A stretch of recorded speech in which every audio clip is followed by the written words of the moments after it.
سبحان الله مصدر لا يكاد يستعمل إلا مضافا منصوبا. وقال سيبويه قالوا سبحت الله سبحانا تسبيحا الله تسبيحا وسبحانا.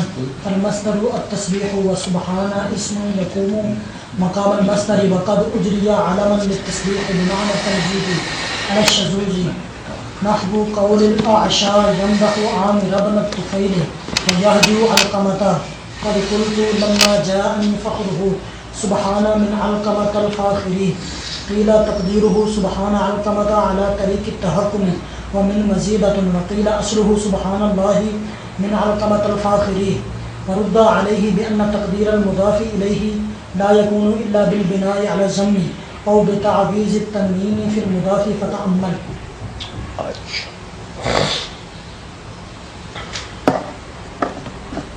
اب یہاں پر شرحہ میں تو قاضی نے فرمایا رحمہ اللہ تعالی کہ السبحان اما مصدر او علم للمصدر.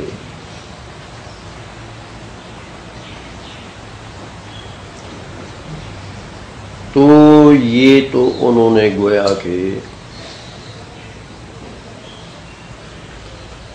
صرفی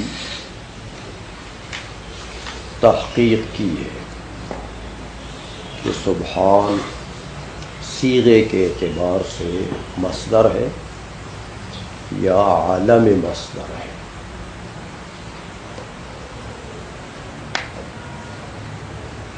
لیکن وہ نحوی بات ہو کہ یہ گویا کہ ترکیب میں کیا ہے.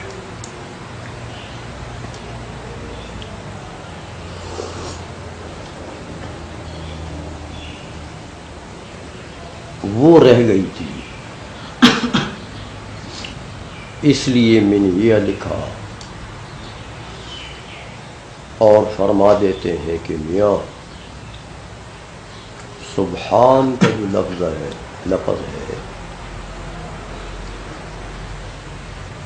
یہ دو طریقوں سے استعمال ہوتا ہے. جیسے کل میں نے بتایا تھا بدون اضافت اور بالاضافت.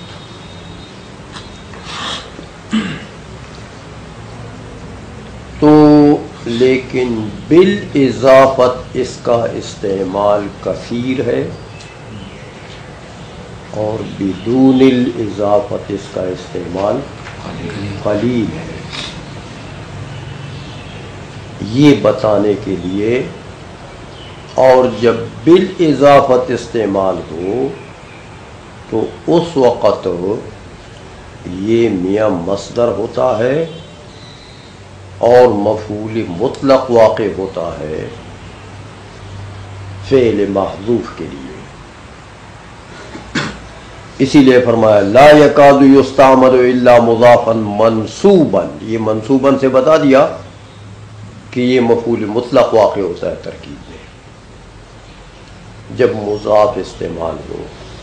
اور لا یکاد یستعمل سے بتا دیا الا مضافا سے کہ میاں اس کا استعمال اضافت کے ساتھ کثیر ہے. سمجھ میں آ گئی ہے؟ بدون اضافت وہ قلیل ہے، یہ فرق بتا دیا.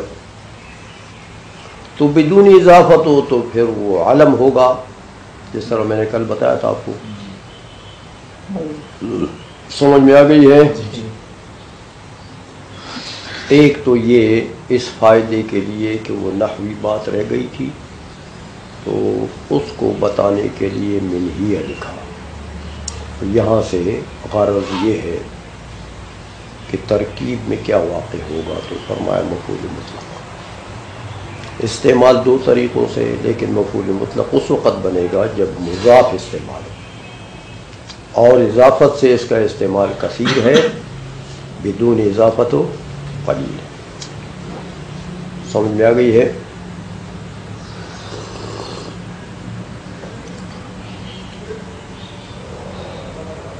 یہ تو وقال سیبویہ اس عبارت سے بھی سیبویہ کا جو قول نقل کر رہے ہیں منہیہ میں، اس سے بھی ان کی ایک غرض ہے۔ غرض یہ کہ شرع میں دو قول بتا دیے کہ سبحان مصدر ہے یا علم مصدر ہے۔ سیبویہ کا قول نقل کر کے تیسرا قول بتاتے ہیں کہ میاں سبحان کے اندر تیسرا احتمال یہ ہے کہ یہ اسم مصدر بھی آتا ہے، اسم مصدر بھی، اس لیے فرماتے ہیں قال سیبویہ یقال سبحت اللہ تسبیحا و سبحانا، تو تسبیحا اور سبحانا دونوں آتے ہیں، سمجھ میں آ گئی ہے؟ تو تسبیحا تو ٹھیک ہے، وہ تو مصدر ہے تفعیل کے باب کا اور وہ مفعول مطلق ہے سبحت کے لیے، لیکن یہ سبحان کیا ہے؟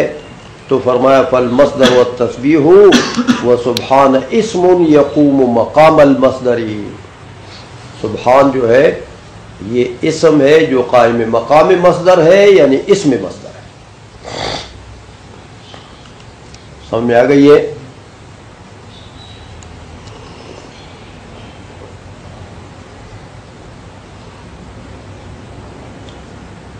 یہ بتا دیا۔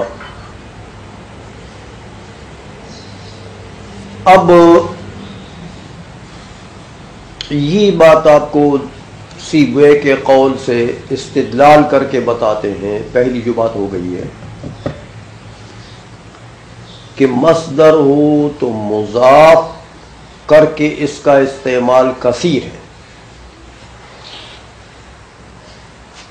بغیر اضافت تو علم ہوتا ہے، لہذا اس کا استعمال قلیل ہے۔ سیبویہ کے قول سے بتاتے ہیں، اس لیے فرمایا وَقَدْ أُجْرِيَ عَلَمًا لِلتَّسْبِيحِ عَلَى الشُّذُوذِ، بمعنی تنزیہ کو چھوڑ کے عَلَى الشُّذُوذِ کو اجریہ سے متعلق کرو۔ دیکھا کہ میاں عالم کا اطلاق ہوگا اجریہ کو بنا اطلقہ، ہاں عالمیت کے طریقے سے اس کا اطلاق ہوگا سبحان کا، تو پھر یہ کیا ہوگا؟ شاذ، اس کا اطلاق بطریق عالمیت ہو شاذ، تو شاذ قلیل ہوتا ہے نا، ہمیں آ گئی ہے۔ تو قاعدے کے مطابق وہ پہلی بات ہے کہ لا یکاد یستعمل الا مضافا منصوبا، اور اگر مضاف نہ ہو تو علم ہوگا، تو علمیت کے اعتبار سے اس کا اطلاق بدون اضافت جو ہے یہ کیا ہے؟ شاذ ہے، یعنی قلیل ہے۔ سمجھ میں آ گئی ہے؟ اب تسبیح کو لیا کہ وقد اجری علما للتسبیح، تو کہتے ہیں میاں تسبیح کا معنی قول سبحان اللہ، قول سبحان اللہ، جیسے کل میں نے بتایا تھا سبحان اللہ کہنا، تو قول سبحان اللہ جو ہے یہ تو لازمی ہے، سمجھ میں آئیے؟ لازمی ہے۔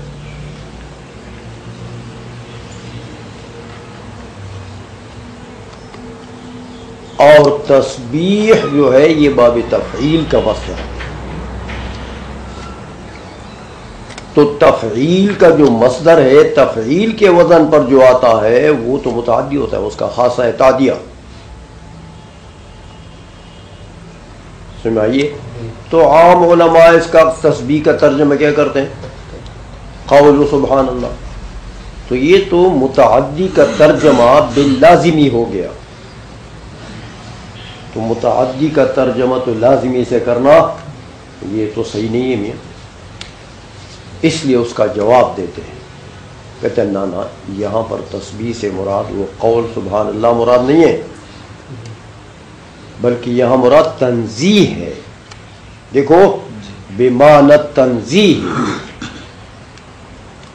سمجھ آئیے؟ تو تنزیہ بھی متعدی ہے اور تسبیح بھی، لہذا تفسیر المتعدی بالمتعدی ہے، وہ لازمی والی تفسیر یہاں پر مراد ہو نہیں ہے۔ آئی سمجھ میں؟ اب یہ جو بتایا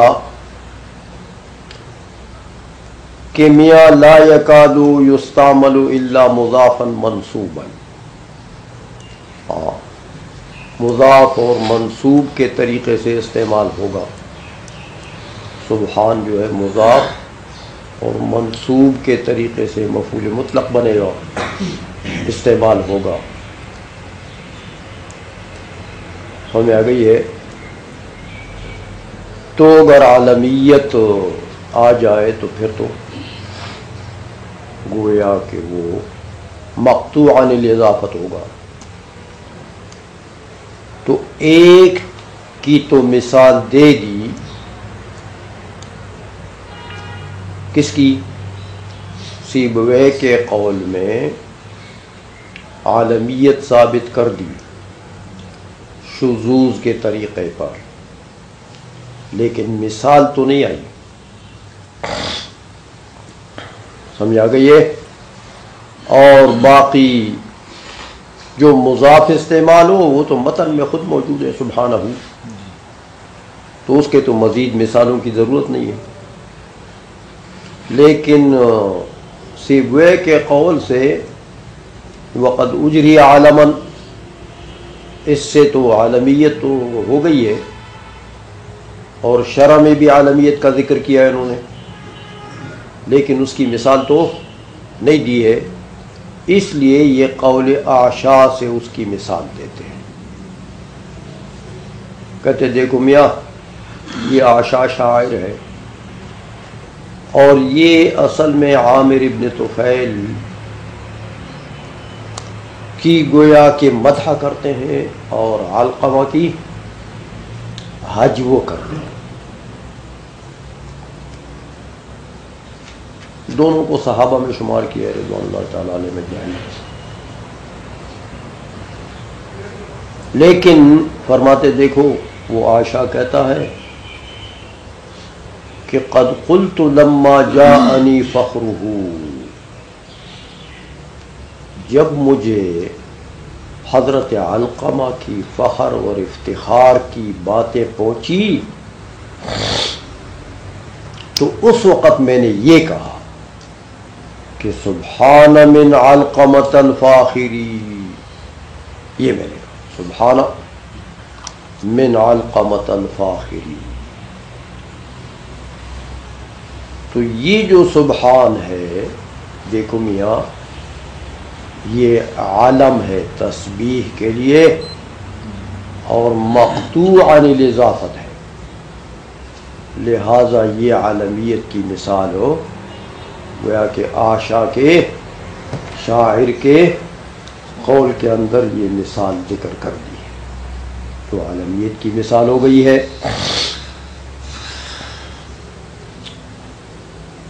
اب قیل سے ایک اعتراض ہوتا ہے، اس کا جواب دیں گے۔ کہتے ہیں میاں یہ جو عائشہ کے قول میں سبحانہ من علقمۃ الفاخری ہے، یہ تو میاں مقطوع عن الاضافت نہیں ہے، بلکہ اس میں من زائد ہے اور علقمہ ہی اس کا مضاف الیہ ہے۔ سمجھ آئیے؟ سبحانہ علقمۃ یہ اس کا مضاف الیہ اور من زائد ہے۔ سمجھ آئیے؟ اور کہتے ہیں یہ جو استعمال کیا آشا نے اصل میں اعلیٰ طریق تحکم کیا ہے نا، تو تحکم اعتراض ہوتا ہے اس کے اوپر کہ یار یہ تو اس نے تعریف کر دی ہے علقمہ کی، سبحانات من علقمۃ الفاخری، یہ تو سبحانہ یہ تو تعجب کے لیے بھی آتا ہے، تو مطلب ہے کہ بہت زیادہ خوشی کا اظہار کرتا ہے، سمجھ میں آئیے علقمہ سے، تو یہ تو علقمہ کی تعریف ہو گئی، حجوہ تو نہ ہوئی، تو تم کہتے ہو یہ حجوہ کے لیے، اس کا جواب دیتے ہیں کہ نہیں حجوہ ہے، کیونکہ یہ سبحانہ من علقمۃ جو ہے اس نے کہا ہے یہ اعلیٰ سبیل تحکم کہا ہے، اور تحکم اور مدح کے الفاظ ایک ہوتے ہیں، فرق ہوتا ہے ارادے کا، متکلم کا ارادہ کیا تمسخر کرنا ہے یا مدح کرنا ہے، تو فرق تو ہوتا ہے ارادے کا، باقی الفاظ تو تحکم کے اور مدح کے الفاظ ایک ہوتے ہیں، اس لیے فرمایا اعلیٰ طریق التحکم کہ یہ علقمہ اس کا مضاف الیہ بن جائے گا، من جو ہے وہ زائد ہو جائے گا اور تحکم کا صیغہ استعمال ہوا، تو یہ تو گویا کہ مضاف الیہ موجود ہے، سمجھ میں آ گئی ہے، تو یہ تو مقطوع عن الاضافت تو نہیں ہے نا، ایک بات یہ ہو گئی ہے۔